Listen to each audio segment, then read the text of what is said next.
So this video is about the trips I took in college and as an adult. The first one I took was to Kosovo. And I'll take the sunglasses off. So the main things that stick out to me about this trip, I went with a group from college and we were working with the Muslim side in Kosovo, and they had just come out of their civil war, which ended in 1998, and they were still feeling the effects of this. It was between them and the Serbian side, who are Eastern Orthodox. So we happen to have connections with those on the Muslim side. So we went basically and worked in an orphanage doing different things, and just such a unique experience, which is why I felt the need to share. And the biggest thing, two big things that really stood out to me. The first was we had a translated message from one of the people that worked at the orphanage that lives there, and she told us in 2002, and she told us that she was so sad about the 9/11 attacks and reminding us that not all Muslims are like that. And that was impactful, making me realize that there's always that small group to ruin it for the whole. And it's in the minority. I still choose to believe that's the minority. It's why we have news, because it's rare. If it wasn't rare, we wouldn't have news. It would be normal. We'd probably have good news, because that would be rare. But it forever had me looking at people and religions differently from that moment on. And then the second thing that really stood out more than anything on that trip was there was a moment I was drawing with one of the kids there, and language barriers are no issues to kids, by the way, which is such a beautiful thing about children. If you are willing to love and engage and play with them, they're ready to go. So I loved that. But I'm drawing with this kid. He was probably 10, something like that. And we're both drawing pictures, and I'm drawing a hill and a building, and on the top of that building I put a cross, because that's the church. And immediately he just started, I couldn't understand his words, but he was upset clearly, and I could understand no and bad. And so I realized that because of what he had seen and been through, and that he had lost a parent or two to that war, that sign, that symbol of the cross, was a symbol of terror to him. And that really changed my perspective with that as well. The next trip I took was in 2012. So 10 years later, I'd already had kids, and I went with a group that worked in the human trafficking space with survivors and helping them get to a safe place, learn new skills, and be reintegrated into society after counseling and education. And oh my gosh, so much stuff. Are you ever gonna be normal after that? Probably not. But I went with them to Southeast Asia. We were supporters at the time of this organization, so I was able to go, and man, what experience. We went to Cambodia, Thailand, and the Philippines, and we went to some of these safe houses, and these areas and places of work where this organization was helping to kind of change the trajectory of some of these survivors' lives. But we also got to see red light districts. Red light district in Thailand is no joke. Yeah. And I want to mention that the biggest customers I saw there were people that I might see in Coppell, Texas. Thankfully I didn't recognize anybody, but they were Westerners for sure. I can't say if they were all Americans, but they were Westernized, and God, it just made me sad. So, we condemn these countries and the practices, but who funds them, or who enables that? What's my part that I play? So that was interesting. I came across a little boy.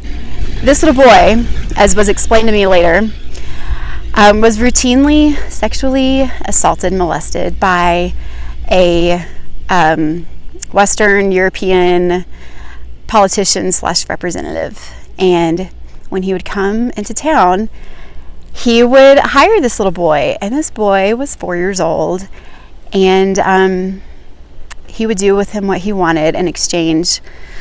He would give this little boy the chance to come to a hotel, get something to eat, maybe swim, if he was lucky, and just be a little boy, and then he would get to do what he wants. And You know, you can condemn the parents all you want, but I would say that's the wrong approach. We have no idea what it's like to be that desperate, and then to also be in a culture where that's just normal. Like, say that happened to you when you were a kid, and you know, and you turned out okay, and that's just, you have a family, you have a duty to your family. Every member of the family contributes, you know, to the family wellness and financial affairs. And so this was this kid's duty to his family. And, you know, if you're that desperate and you think it's normal, you don't want to see your kid starve. And you also want to teach your kid how to survive, right? So all those things, it's a broken system, and we all contribute to it in small ways and big.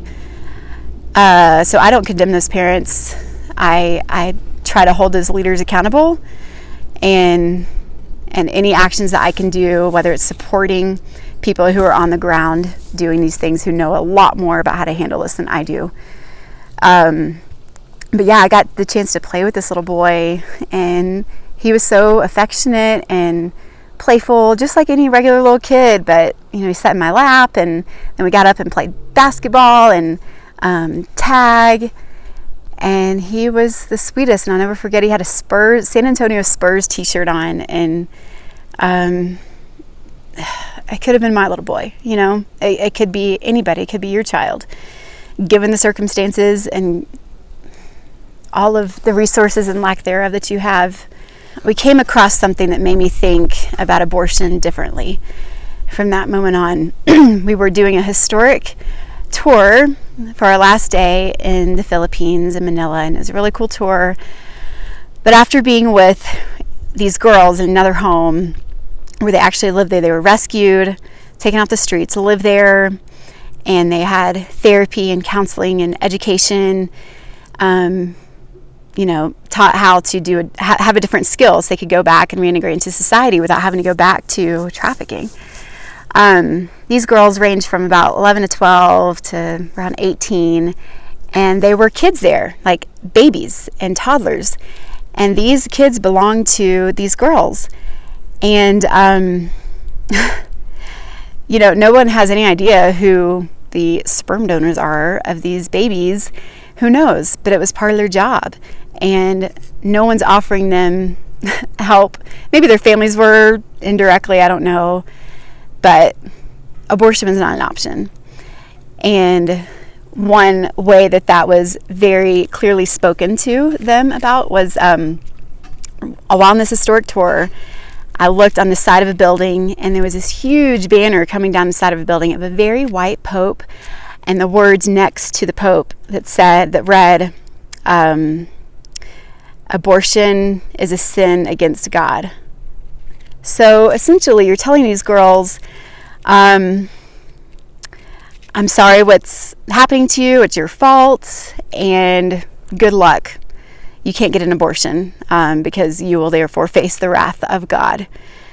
I have major problems with this. First of all, if abortion is the best option in any given situation, that's a sad day. That's a sad situation. And second, these girls are already the ones who are disadvantaged, the prey among a predator's world.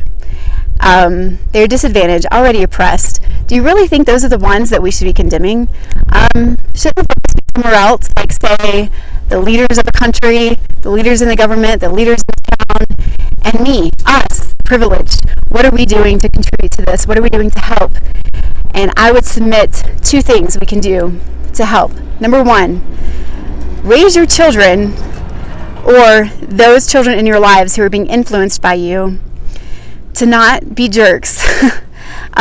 Raise them to see the outcast around them, and those who are disadvantaged, to see them and recognize them, to give them an act of mercy or grace or compassion.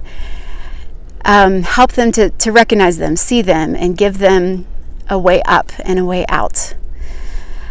Second thing is to vote on people who will raise up those who are disadvantaged. I'm not going to tell you exactly who that will be. I will let you make that decision for yourself. But I will not be voting for someone who is ensuring the stability of people who are already stable. I sure as heck will be voting on those who are doing as Jesus did, and maybe not making friends in the process, but doing the right thing and lifting up those who need to be lifted up, and not taking advantage of those who can easily be taken advantage of. So those are my experiences from my international travels and missions. Thank you for listening and watching. I want to thank this handsome assistant for helping me out today. And also, if you would like to follow my blog, they go with each episode. That would be thebrightmuse.wordpress.com. Go ahead and check that out. And then if you haven't followed up with the previous episodes of my story, episodes 1 through 4 on my YouTube channel, I would love it if you did. Thanks, guys.